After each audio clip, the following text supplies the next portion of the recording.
Buenos dias. Hanggang sumasagot. Buenas noche, mamayang gabi pa yun. Good day, mga minamahal ko sa Panginoon.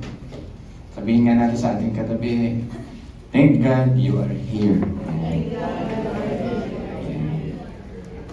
Salamat sa Panginoon. Kunin ko lang yung aking mga notes.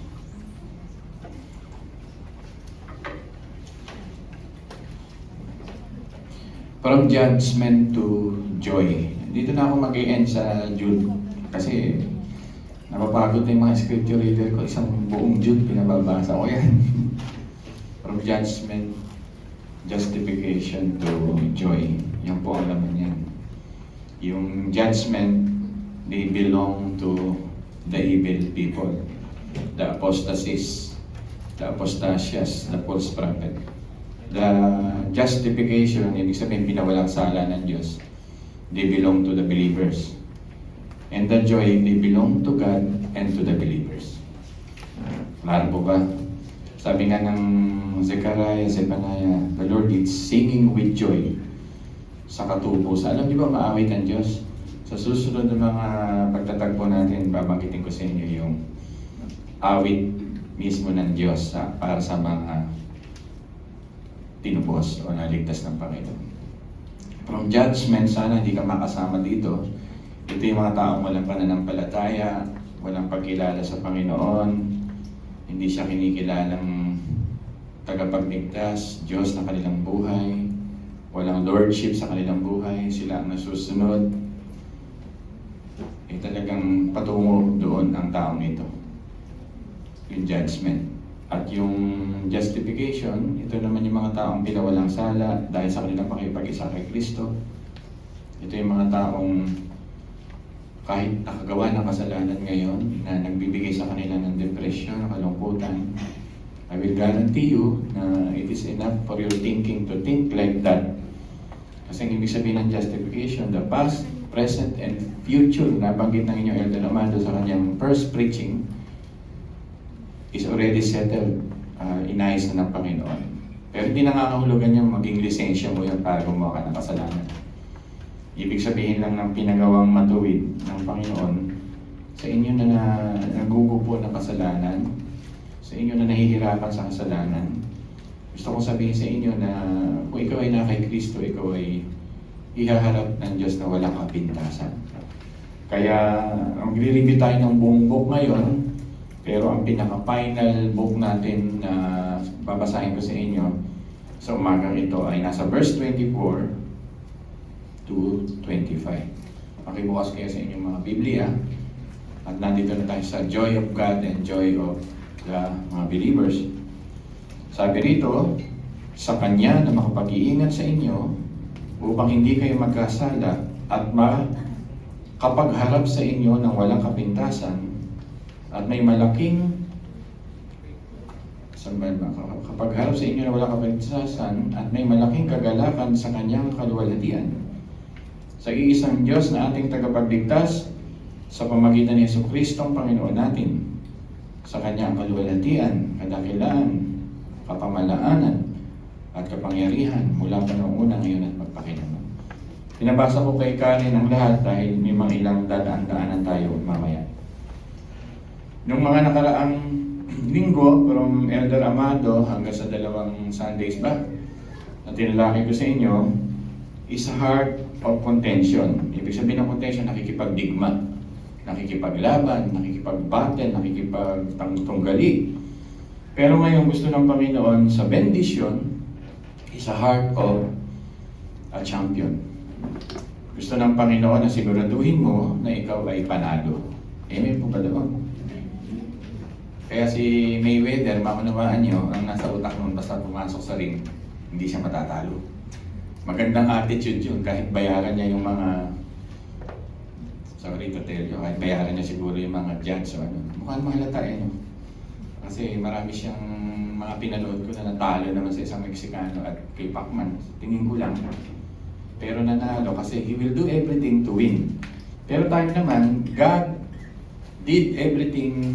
done everything for us to win. Kaya itong message sa umagang ito is a champion heart. Kailangan bilang believer ay mayroon kang champion heart. A conqueror, a victor, rather than a contender. Medyo tumataas na yung antas mo. Ikaw na ngayon ay isa ng champion. Amen po ba doon? Ibig sabihin, hindi ka talunan, hindi ka bumibigay sa labanan, nandito ka na sa pagharap sa mga apostasiya, sa huling panahon, sa kaguluhan ng mundo, sabi nga ni Ces, sa mga panahon natin ngayon, sa mga baha-baha, iharapin niyo pa rin with the heart of a champion. Bakit kailangan natin maranasan ang heart of a champion? God is our trainer. God is our guide. Ang Diyos ay kapanig natin. At mamaya, hihimayin ko sa inyo kung bakit yan. Alam niyo po, ang isang boxing para ang coach ay kahit hindi pa sumusuko yung mga nagbo-boxing, pag alam na ng coach na matatalo yung kanyang manok, anong ginagawa ng coach? Ano yan? Very good. Ayan. Throwing the towel. Ayan, tama. Ayun, nakasulat nga rito. Throw in the towel. Diba? Ang ating Diyos daw po, kailanman, pag ikaw ay tunay na anak ng Diyos, nasa kawan ka niya, He will never throw a towel. Amen ba doon? Amen. Isipin mo, coach mo, itatapon yung towel kasi talunan ka. Ganun ba coach ng mga anak ng Diyos? Ganun ba ang ating Panginoon? Ang ating Panginoon kailangan hindi isusuko ang iyong lapat. Amen po. Malapit na huling araw, kitang kita. Baha sa China, baha sa Korea, bumaha sa Taiwan, nagulat ako. Sa Pilipinas, normal yan. Pero lumalala, hindi niya napansin sa Pilipinas. Sisikat na naman ngayon ang mga electrician sa paggawa ng kotse. Mekaniko nagkakanda-ubusan. Kaso ang problema, hindi nila madali sasakyan sa talyer. Pati talyer ay baha. Huwag muna kayo bibili ng coaching second hand ngayon. Totoo yan, dahil patutuyuin pa yung mga... Yan ang problema sa sa electrical na kotse na may computer box. Pumigay ang maraming computer box. Di bali sana kung 10 piso lang yung computer box. Para ka na rin bumili ng segunda manong sasakyan. Napakamahal. At yun po ang sakit ng ulo ngayon, yung computer box na ito. So much for that. Ang gusto ko lang sabihin sa inyo, sa mundong ito na magulong-magulo na, sabi nga ng Kuya Amado, totoo magulo. Naku, alam niyo lang yung Yemen, ginyera ng nagpalipad na how many miles yung mga jet fighter ng Israel. Recently lang, pumunta sila doon at dinurog yung kanilang oil refinery doon. Talagang gumanti na yung Israel. At updated ako doon, tinitingnan ko. Kasi huling araw kailangan kong panoorin yan. Ang China, akala nyo ba, pinapakita nila para malakas sila? 22,000 yung mga graduate na nakaraan, 10 million graduate na nakaraan, at another 12 million graduate, walang mapasokang trabaho. Narinig mo, umiiyak sila, wala silang kakainin, nagiging homeless sila, wala silang mapasokang trabaho sa main cities nila, mga Shanghai. Kaya baksak sila sa farming. Tapos kayo ngayon gusto ko na mag-resign, pagod na ako. Di ba ganyan ng mga tao? Ayoko na magtrabaho. Maraming ganyan. Di ba? Lalo na yung mga millennial ngayon, ako, konting galit lang yung boss, re-resign na.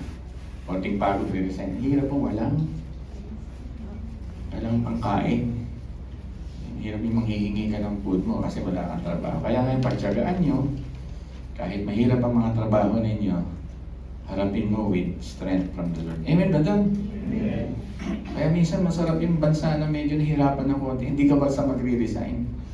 Kaya ako lang sinasabi sa inyo yan. Kasi hindi lahat ng panahon lagi tayong bata, malakas. Hindi lahat ng panahon lagi tayong updated. Kaya dapat humarap tayo with the heart of a champion. Good news, as I said, God will never throw the towel on you. Pag believer ka. Napakaganda ng last 2 verses na ito. Sinimulan mo, Kuya Amado, tatapusin ko. Salamat sa... May natutuhan ba kayo sa Book of Jude? Maganda itong book eh. Kulang pa nga yung isang buwan. Parang gusto ko pang himayin yung buto ni Moses. Di ko na natalakay. Yung mga anghel, yung kadiliman, yung black hole na binabanggit dito. Yung science. May science pa rito eh. Hindi ko na lang binabanggit yung science. Pero talagang napaka-yaman ng utak ni Jude. Parang sinam up niya ang eschatology, soteriology, history ng Christology ni Jesus Christ. Ang galing niya. Ang 25 verses pero may Christology, may soteriology. Sabi soteriology, salvation.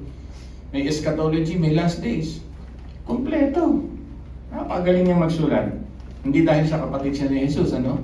Kundi dahil talagang ang Santong Espiritu yung nagmamahal sa kanya, ay binigyan siya ng protection. Sa umagang ito, may tatlong bagay ako i-share sa inyo patungkol dito sa verse 24 and 25. Yung una, yung safeguarding of God in us. Kasi nga, nandito na tayo sa victory because of the safeguarding of God. Pangalawa, because of the sustenance of God. Amen po ba doon? And thirdly, the stage of God. Medyo malalim yung natin, presentation. Ibig sabihin stage, ipipresent ka ng Diyos. May stage, merong heavenly stage, merong spiritual stage. Safeguarding, sustaining, and stage. Tatlong letter S.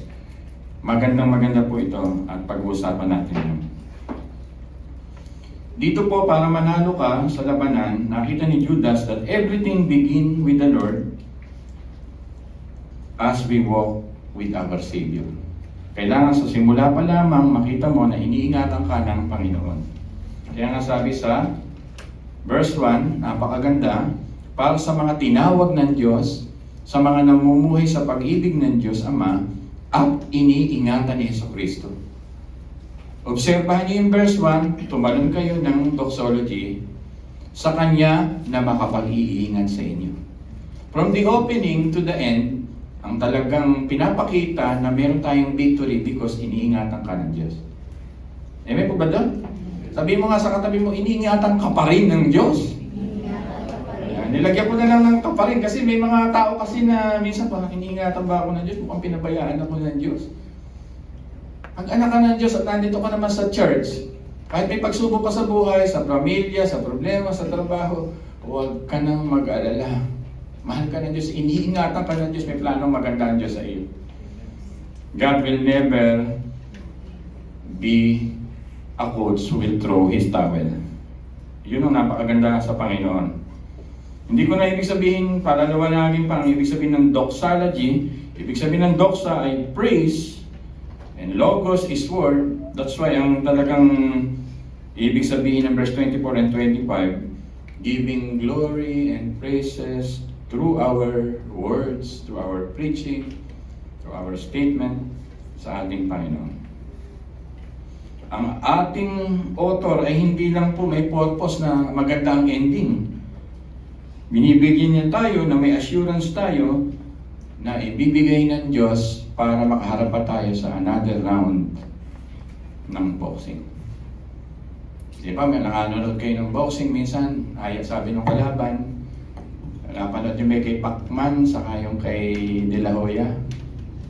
Ano yung napanood yung kay Pacman at De La Hoya? Nagpatuloy pa si De La Hoya doon sa last round. Hindi kayo updated nun, no? Kasi mga bata pa kayo. Oh, yung si De La Hoya ay tinapon na yung ng coach yun niya. Yung tawag, hindi na siya pwedeng mag-round. Hindi ko alam kung 10, 11, or 12. Parang huminto na sa round ganon. Round 9, alam ni Alto, nakipagpustahan kasi yan. Ang Diyos po, hindi gano'n na, hindi ka na pwede sa round. You have another round. Lagi siyang gano'n sa kanyang mga anak. Kaya ikaw, hindi ka pwedeng sumuko sa buhay.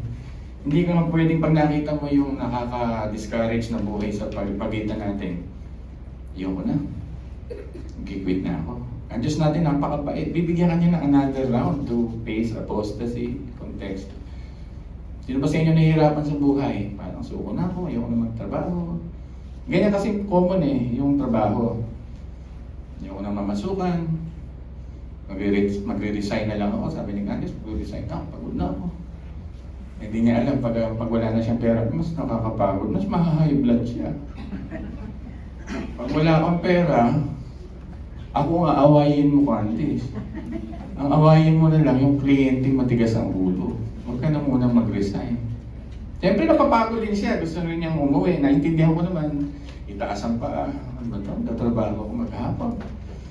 Gusto kong burahin niya sa isip niya yun na ibaon niya habang siya ay nakikipag-fight. Another phase of round 10, 11, and 12 with the Lord. Kasi ang buhay dito sa lupa may walang katapusang pakikipaglaban. Hihinto lang yan pagka nagkaroon ka na ng RIT. Habang nabubuhay ka, gusto ko sabihin sa iyo, hindi matatapos ang problema. Sabihin mo nga sa katabi mo, habang nabubuhay ka, hindi ka mapapahinga. Totoo yan. Kaya sinasabi, gusto ko na mag-rest, Panginoon. Tapos ang nasa utak mo, parang nasa Boracay ka lagi. Nagde-daydreaming ka, nasa Siargao ka lagi. Sandali lang yun. Pagkatapos ng reality will strike again, you will face your job again, your work again. Imagine niyo si Elder Amado. Elder Amado, di ba? Si Elder Bong din, di ba? Yung hirap din dun sa hindi niya kasama yung anak. Illustration ko, sabi nga nila dun sa patotoo niya, kumakanta raw mag-isa sa banyo. Ay, nagsasalita mag-isa sa banyo dahil doon sa trabaho. Parang dalawa na kaming gano'n. Ako dahil sa church, nagsasalita mag-isa. Minsan, sabi ko, yung member na ito, Panginoon. Sabi nga ng mga anak ko nun, Papa, nasisiraan ka ba ng ano? Totoo yun, kasi may mga struggle tayo. Nararanasan niyo ba yun? Yung habang papunta kayo sa opisina, mayroon kayong kinakausap na invisible kasi nga nahihirapan ka sa buhay. Gusto ko sabihin sa inyo, laban-laban lang, enjoy-enjoy lang sapagkat may safeguarding si God. Yun po, may covering si God. Ang tawag dito sa pag-iingat, if you study the Greek word, ay ang translation talaga nito ay parang Israel na mayroon siyang mga, ano tawag yung lumilipad na pagka may missile? Ayun, galing mo Iron Dome. Ayan. Iron Dominic. Ayan, Iron Dome. Ibig sabihin, pag may missile, ang gagawin nila ay may interception. Ang tawag sa Bible nun ay bulwark. Kaya hinahanap yung word na bulwark.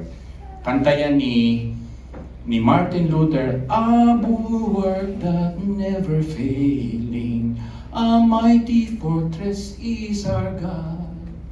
Ibig sabihin, napakalaki daw na tower at fortress ang Diyos natin na lahat ng ating kahaway ay kaya niyang harapin and it will never fail. Ang ibig sabihin ng bulwark ay covering. Ibig sabihin, pagkakasama mo ang Diyos sa buhay mo, may atake sa buhay natin, magtatagumpay ka sapagkat nasa bulwark ka ng Panginoon. Amen ba doon? Kaya humarman tayo sa sakit. Di ba? Ako, ang indicator ko, salamat, namumula yung mata ko pag nagkakasakit talaga ako. Alam ko na yung BP ko, gumaganon. Merong indicator. Pero ang pinaka-main indicator ng heart ko, Lord, matay man, mabuhay man, sa'yo naman ako.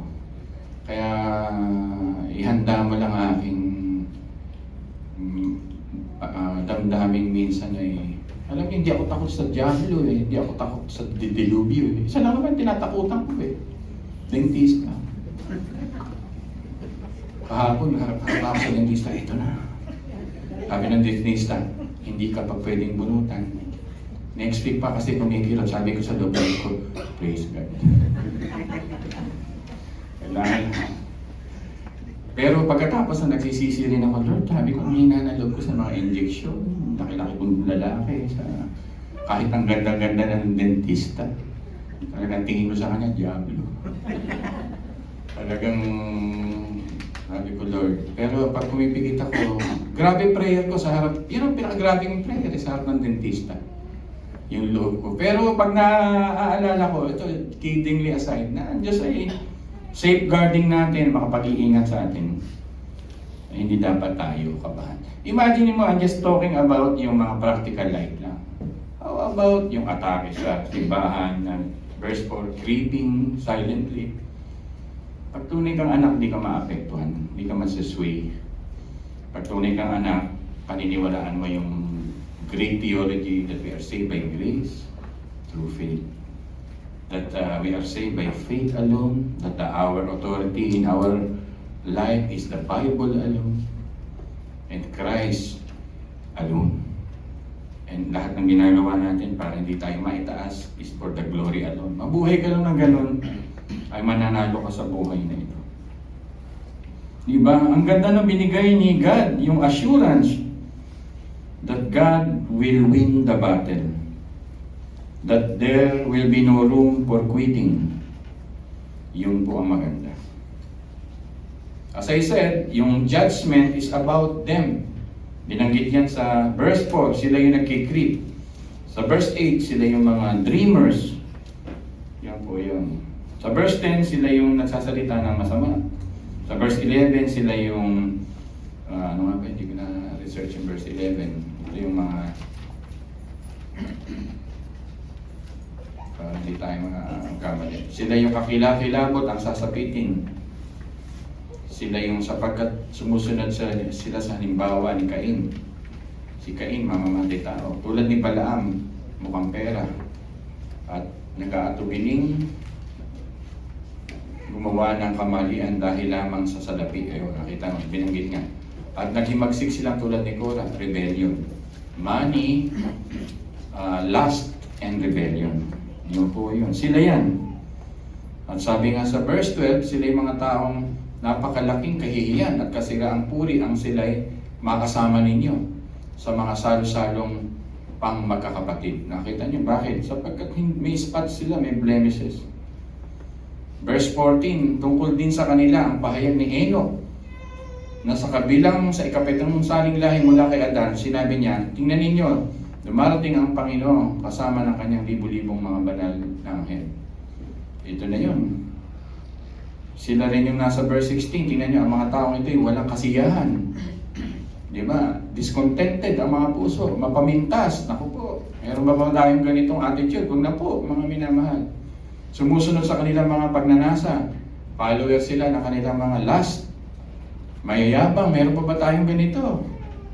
At sana'y mambola para makuha ang gusto nila. Mambobola. Yan po sila. Sila yung them. Sila yung may judgment. Sila yung tinatawag ni Kuya Amado na apostates.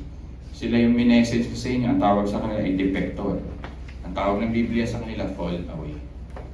Ang gusto lamang nila sa mundong ito ay byproducts. Kaya may mga religion mahilig sa byproduct. Gusto nila healing, gusto nila ay yumaman. Ang dami ng member ni Joel Osteen, ang daming member ng Saddlesback, ang daming member ng mga ganitong grupo na kahit na mali na ang tinuturo, puno. Dahil ang gusto nila sa Diyos ay makukuha nilang byproduct sa Diyos. Yun po yung sinasabi ko. Kaya dangerous po. Kaya dapat tayo ay laging maging vigilante. Maging mahina. Amen po ba doon? Doon na po nagwawakas yung saving. Gusto ko lang sabihin sa inyo, isi-save tayo lahat ng Diyos dyan. Bibigyan tayo ng proper theology, proper priority, at makikita natin paano tayo ingatan ng Panginoon. Secondly, pinag-uusapan natin yung justification. What is justification? It is the court legal pronunciation, declaration that you are not guilty. Sa totoo lang, sa harapan ng Diyos, we are guilty. Amen po ba doon? Pero dahil kay Kristo, sabi sa 2 Corinthians chapter 5, dahil sa ating mga kasalanan, siya tinuring na parang makasalanan. Kaya nga manunubos ang tawag sa Kanya. Kaya hindi ka pwedeng maligtas sa pamamagitan ng sarili mong pagsisikap, sapagkat hindi mo kaya yung 100% na maging matinong banal na tao. Nasabit ka pa rin ng maraming beses. Kaya kailangan ng isang perfect one. Ang perfect one ay nagbayad sa krus ng Kalbaryo. Kailangan makulit ang mensahe ng Panginoon sa Ebanghelyo. At yung kanyang pagiging matuwid, ang dahilan Pag inilagay mo ang puso mo sa Kanya, tingin na rin ng Diyos sa iyo ay matuwid. Justify. Kaya mawawala sa inyong heart yung pilit na nagsusumikap na abutin ng Diyos para maging kalugod-lugod sa Diyos. Kaya pag bumabagsak ang isang tao sa kasalanan at siya yung nagsusumikap na lumapit sa Diyos, depression ang dulo. Gusto niya maging mabait sa Diyos pero hindi siya naging mabait. Ang dulo nun, pagka sa sarili mo pagsisikap, kalungkutan. Maraming religious leader dahil mali ang theology, religious member dahil mali ang theology, pinipilit nilang maging obedient, though hindi masama yung utos ng Diyos maging obedient. Pero kung iyon ang dahilan para malapit ka sa Diyos, para maging matuwid ka sa harapan ng Diyos, yung sarili mong presentation sa Diyos, maguguho ang mundo mo at ikaw ay mababasa. Dahil ang kailangan humarap sa Diyos para maging katanggap-tanggap ka, makinig kayo mabuti, ay si Kristo. Pastor, ano lang gagawin ko? Ibigay mo ang buhay mo kay Kristo, manampalataya ka kay Kristo. Mahulog ka man sa kasalanan. Hindi ko sinasabing kaaliwan nyo ito, ha? Pero kaaliwan nga ito, makababango ka kagad na katulad na pag knockdown ka ng kasalanan sa boxing, hindi ka pa nabibilangan ng 10, 2, 3 pa lang, bumabangon ka na. Dahil alam mo, you are justified in Christ. Ako po ay isang tao rin kahit pastor. Dumarating na nagkakasala rin ako.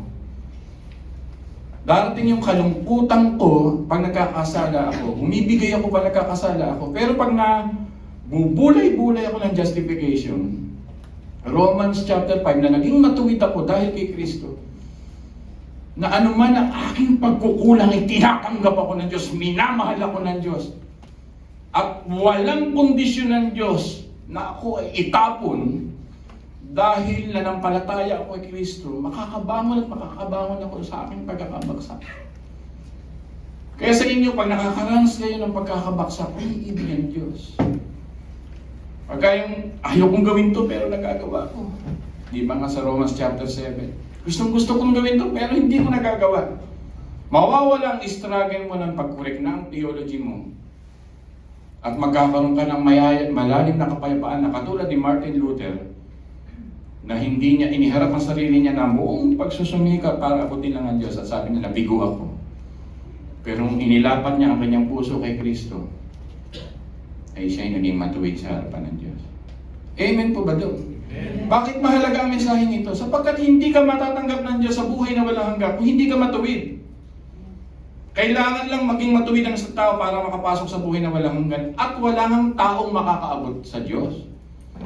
Kaya salamat na naog mismo ang Diyos at yung pagiging matuwid para i-fulfill ang requirements nun, ginawa niya. Ang hinihintay lang sa iyo ay sola fide. What is that, Pastor? By faith alone. Dito pumapasok ang iyong pananampalataya sa bukod tanging Diyos. Bakit ko sinasabing bukod tanging Diyos? Babasahin ko sa inyo sa verse 4. Ito na. Sapagkat lihim, nakapasok, bla bla bla bla. Ito na yung bandang second statement. Binaluktok nila ang tungkol sa kagandahan loob ng Diyos na magbigyang katwiran sa kanilang kahalaya. Ito na. Ayaw nilang kilalanin si Jesucristo, ang ating, ito na, makinig kayo, ang ating kaisa-isang pinuno at Panginoon noon pa mang una. Sinabi ng kasulatan, yon. Yung statement lang na yun. Ayaw nilang kilalanin si Jesucristo. Si Jesucristo ay ano natin?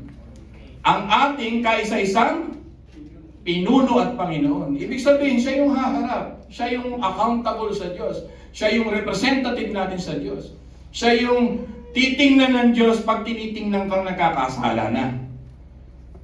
Kaya pag nagkakasala ka, huwag mong haharapin ng Diyos na, Panginoon, ganito lang po ako. Ang humaharap sa Diyos pagka ikaw ay nagkakamali, ay si Kristo. Ano ang tingin ng Ama kay Kristo? Ang pinakamamahal kong anak. Kaya pagka ang puso mo ay na kay Kristo, sapat ang buhay mo, nasa iyo ang lahat. You are justified. From judgment to justification. Kaya natuturo ako sa inyo sa umagang ito para maging tama ang theology natin. Marami kasing nagsusumika para maging kalugod-lugod sa Diyos sa sarili niyang pagsisikap. Bunga na lang yan ng justification. Amen po ba? Delikado lang ang mensahe nito pag narinig mo at mali ang interpretation, total naman, pinatawad ako ng Diyos, total naman, naging matuwid ako ng Diyos, magpapatuloy ako sa aking mga kasalanan. Hindi po. Unti-unti ka na mababago, unti-unti mo na isusuko, little by little, magpaproseso ka na ng buhay mo, gagawa ka na ng mga plans in your life to make your life accordingly correct sa pamantayan ng Panginoon. For His glory. Amen po ba doon? Yun po yun. Kaya na ang Diyos maghihintay pa rin sa iyo. Di ba ganda, ha? Na si Jude, alam niya na ang kanyang kapatid ay Savior, na ang kanyang kapatid ay God. Anak siya ni Jose at ni Maria at pareho silang lumaki. Sabi nito, kapatid ko to, taga rito to sa lugar namin. Pero nung bumangon sa libingan ng kanyang kapatid, nakita ni Jude, nasaksihan, Diyos ito. Pinakilala niya ang kanyang kapatid, si Jesucristo, na Diyos, Panginoon, Savior God, at tagapagligtas. Pastor, totoo ba yan? Obserbahan niyo mabuti yung verse 24 and 25. Sa iisang Diyos, ano sabi rito? Na ating tagapagligtas. People, importante ba yung binasa ni Pastor Ariel? Ano una niyang binasa? Sa iisang? Bakit hindi niya binaligtad? Pwede niya naman sabihin, sa iisang tagapagligtas at Diyos. Pinakita ni Judas dito ang main theology niya na ang kanyang kapatid ay Diyos at isinunod lamang ang tagapagligtas sa pamagitan ni Jesucristo at Panginoon. Ang ganda ng pagpapakilala niya sa kanyang kapatid, Diyos, tagapagligtas, Panginoon. Pero tingnan niyo ang lahat ng mga letters ng ibang apostles, letter, makikita niyo ang Panginoon. O servant, nag-iisa lamang si Jude na agad pinakilala niya, ang aking kapatid ay Diyos, ang aking kapatid ay tagapagligtas at Panginoon. Kaya dito, mayamang-mayaman ang justification nating mga inaanak niya. Amen ba ron, mga minamahal? Yun po, napakaganda. Dito, naging Savior ang ating Panginoon. At dito, sinasabi ni Jude na, ako ay victorious, ako ay powerful Christian, at ako ay isang apologist na ihaharap ko ang lahat ng pagsubok sa buhay sapagkat pinakilala na nga niya. Sabi nga ng Biblia, if you confess in your mouth that Jesus is Lord. Di ba? From the penalty of sin, from the power of sin, from the presence of sin, iniharap na, I am saved, iniharap na tayo ng Panginoon. Pag ganito ang pananaw mo sa buhay, you are a winner. Pag ganito ang pananaw mo sa buhay, you won the battle already. Amen ba dan? Tingnan nyo ang Romans 8:32 bilang protection nating mga minamahal ng Diyos. Buti na lang at tayo may mga Biblia sa church. Sabay-sabay nga natin basa. Hindi nyo napansin, nagpapabasa ako sa inyo ng sabay-sabay. Kasi baka magalit si Kuya Amado pag wala tayong dalang mga yan. Kaya si Kuya Amado balang araw pag kinuha na ng Panginoon, huwag naman sana ngayon, yung request ko, yung buong funeral service ko, Kuya Amado, puro Bible ang pamibigay ng pamilya mo. Amen ba doon? Kinabahan tuloy si Amaros, hindi pa ngayon. Mabili nila kayo ng Bible, ganun ang mangyayari dyan. At nakikita ko na yan. Tingnan nga verse 32, sabay-sabay nating basahin. 1, 2, 3, go. Romans 8:32. Kung ang sarili niyang anak ay hindi niya ipinagkait, sa halip ay ibinigay para sa ating lahat. O, hindi kayo nagbabasa. Sabay-sabay niyo, kung ma-English man yung version niyo. Ulitin natin. 1, 2, 3, go. Kung ang sarili niyang anak ay hindi niya ipinagkait, sa halip ay binigay para sa ating lahat, hindi kaya niya ibibigay ng masagana sa atin ang lahat ng bagay. Yung justification natin, yung eternal protection natin, gusto kong sabihin sa inyo, ay already been done. You are justified. Amen? Napakasarap isipin ito. Now to him who will keep you from apostasing. Yan ang mga translation yan. Sa kanya na makapag-iingat sa inyo na mag-ingat sa apostasing. Yun ang translation niya. Sa inyo na makapag-iingat na lalayo pa sa Diyos, manlalayo sa Diyos, manlalata pa sa Diyos, aalis pa sa Diyos. Eh, hindi na mangyayari sa iyo pag tunay kang anak. It will not happen to you. He will save you. He will sustain you. At amen po dyan. Napakasarap magmahal ng Panginoon. Napakasarap. Mahal ng ating Panginoon. Siya po ang ating good shepherd. At binabantayan niya ang kanyang mga tupa. Ang tunay na mga tupa, sabi sa John 10, ay nakikinig sa kanyang. Nakikinig po sa kanyang? Yun, boses. Sa malalim na Tagalog, nakikinig sa kanyang? Tinig. Bulakayin niyo ako, nakikinig sa kanyang? Tinig. John 10, and they shall not perish, and no one can snatch them in my hand. Nasa John chapter 10 yan. Amen mo ba doon? Kaya kung ikaw, sabi mo, mawawala kaligtasan ko, eh ikaw nagsisikap sa kaligtasan mo. Pagka kaligtasan mo, hindi nawala, ibig sabihin, ang Diyos nag-iingat sa iyo.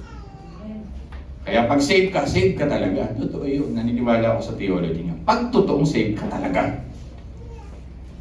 Di ba? Pagka hindi ka totoong save, at merong iglesyang nakikita at iglesyang hindi nakikita. Pag belong ka na doon sa iglesyang nakikita, which means membership, denomination, congregational, church on this planet Earth, may pirmahan, kilala ang pangalan mo, eh pwedeng mawala ang kaligtasan mo dahil hindi totoo yung pinapakita mo. Pero sa iglesyang hindi nakikita, na isinulat ang iyong buhay sa aklat ng buhay ang iyong pangalan, no one can snatch you from the hand of God. Iyon po yung malalim na ating paniniwala. Alam niyo po, tinawag tayo ng Diyos na mga tupa. Amen po ba doon? Ang ating church, ano pangalan? Shepherd. Hindi kung may shepherd ng Diyos, meron siyang? Makinig po kayo, meron siyang? Leon? Sino may leon? Sino leon dito? Kung may shepherd, meron bang ang Diyos ay aso? Sino aso dito? Sabi ko yung Armando, kung may shepherd ng Diyos, Diyos natin shepherd, kayo ba ay kambing o tupa? Sabihin nyo, ano kayo? Alam ko, sasagot na kambing. Susumagin ko lang. A sheep, sabi ng isang author na binabasa ko, are not known for surviving. Hindi sila kilala sa persevering. Hindi sila mabubuhay na sila lang na walang shepherd. They will die without a shepherd. Ang mga tupa po ay helpless without a shepherd. You cannot leave them alone. Kaya kung mapapanood yung mga shepherd, pagkakuha ng shepherd sa hukay, ang katangahan ng tupa, babalik ulit dun sa hukay. Kasi nga, yan ang katangahan. Sasabihin ko lang sa inyo, yung word, helpless. They cannot manage themselves like a dog and cat. Because they are helpless. Kaya alone sila sa mga atake. Helpless sila sa mga tinatawag na enemy at sila po ay ibibit. That's why they need a shepherd. Kaya dito pa lang sa shepherd's heart, malalaman mo kung ang Diyos mo ay pastor. Gusto kong sabihin sa inyo, the Lord will keep you. Ang Diyos ang mag-iingat sa iyo. Amen ba doon? Amen talaga doon. You cannot survive alone. Dahil tupa ka. Hindi ka leon, hindi ka oso, hindi ka asong gubat. Kaya tinawag tayo ng Diyos na tupa dahil kailanman ay sinasabi sa atin ng Diyos, you will depend on me. You will survive because of me. You will live because of me. And you will die without me. Kaya kung ikaw ay maliligtas at keep you from falling, yun po yung kagandahan na sinusustain tayo ng Panginoon. Amen ba doon?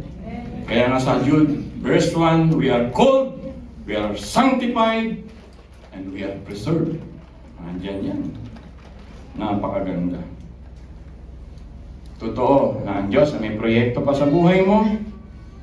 Siya na nagsimula sa buhay mo sa Philippians 1:6.